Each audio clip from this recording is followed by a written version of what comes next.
Good day, everyone. I am Sundara C. Amahoy. Today, I will be presenting a report on short stories in Mindanao literature. To give you an idea of what we'll cover today or in this presentation, we'll go through an overview of Mindanao literature, notable authors and their works, common themes, and the significance of these short stories in Philippine literature. So, first, let me walk you through the outline of my presentation. I will begin with an introduction and objectives, then move on onto the overview of Mindanao literature, the key authors, Efren Abueg, his notable short stories, and other literary works, the common themes, and the significance of this work in the Philippines. Finally, I will end with the conclusion and references rather.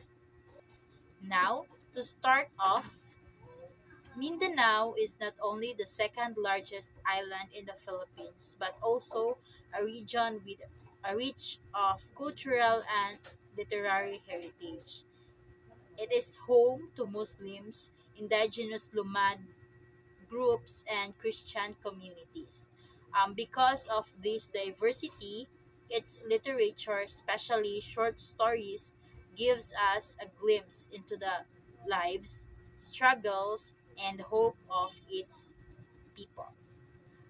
With that in mind, here are the objectives of this lesson.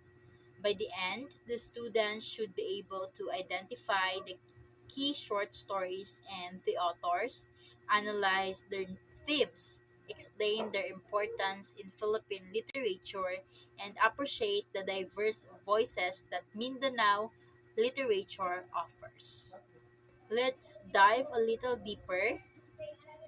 Mindanao literature is incredibly diverse.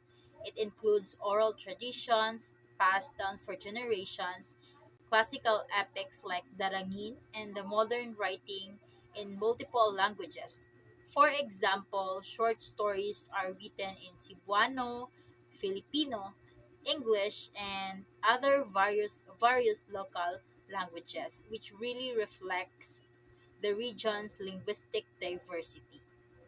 Now, one author who stands out is Efren R. Abueg, a key figure in Mindanao literature. So, he is born in 1932. He is a highly recognized Filipino language writer. In fact, no, his short stories have won multiple Palanca Awards and are widely studied in schools and universities across the country. Let's take a look at the first notable short story, which is Mabangis na Lungsod or The Brutal City. It is written or was written by Efren Abueg in 1961. It won third prize in the Don Carlos Palanca Memorial Award for Literature, and later on it was published in the anthology Mga Agos sa Diserto in 1965. So what is this story? So what is this story all about? It is all about story of life in the city, a place that is brutal and unforgiving. So the characters face poverty, injustice, and the loss of their humanity. In many ways, the story reflects the experiences of many Filipinos who leave their provinces to find a better life in the city, only to face hardship. Moving on to the second notable short story, sa Bagong Paraiso or in the New Paradise, also by Efren Abueg. It was written in 1963, and just like the first one, also won the third prize in Palangka Awards, and again, it was published in the anthology Mga Agos sa Desierto. Now, this story is quite different in tone. Sa Bagong Paraiso, it is all about hope and the search for a better life. So, the title suggests a new paradise, but the story shows that paradise is it's is not always easy to find. The characters dream of change but often face disappointment. But still, this story captures the universal human desire for a brighter future or a better life. As I mentioned earlier, both short stories were published in the anthology Mga Agos sa Desierto or Streams in the Desert in 1965. This book was co-authored by five important Filipino writers. Because of its impact, it is considered a landmark collection that helped shape modern Filipino fiction. Beyond the short stories, Mindanao also has other important literary works worth mentioning. The Darangin is a Maranao epic recognized by UNESCO. Then there's Children of the Ever Changing Moon, a collection of essays by young Moro writers. And finally, The Flood Story. It is a traditional folk tale about a giant crab that caused a great flood. When we look at Mindanao short stories, several common themes come up. These include the peace and conflict, cultural identity, and the tension between tradition and modernity, the experience of urbanization, and above all, the resilience and the hope. Taken together, these themes reflect the unique experiences of people living in Mindanao or in the island of Mindanao. So, why though these stories matter? Well, these short stories are important for several reasons. So, first, they give voice to to a region that is often misunderstood. Second, they preserve culture and traditions. Third, they challenge stereotypes by showing the real lives of Mindanaoans, and most importantimportantly, they enrich Philippine literature by adding diverse regional perspec- perspectives. It is also worth noting that the Palanca Awards have played an important role in promoting Mindanao literature. Both of Abweg's short stories won Palanca Awards, which helped bring them to have to have national attention.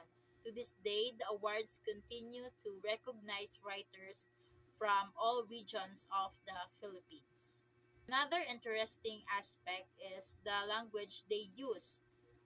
Language plays big role in Mindanao short story. Some are written in Filipino to reach the national audience, while others are written in Cebuano or local languages to preserve regional identity. So in a way, the choice of language reflects the writer's purpose and the audience, of course. Top of that, Mindanao short stories are an important part of education in the Philippines. They are studied in literature courses and included in the K to 12 curriculum. More than that, they help students to understand the culture and the experiences of Mindanao beyond what they see in the news or in the televisions. Now let's compare the two stories side by side. Mabangis na Lungsod, it was focuses on the dark realities of a city life, whereas the Bagong Paraiso or sa Bagong Paraiso is more about hope and change. So they show two sides of the Filipino experiences, the struggle to survive and the dream of a better life. To wrap things up, short stories from Mindanao offer a window into the rich culture and identity of the region. Efren Abueg's work, especially the Mabangis na Lungsod and sa Bagong Paraiso are essential reading, are important. Their themes of struggle, hope, and resilience resonate not only with Mindanaoans but with all Filipino.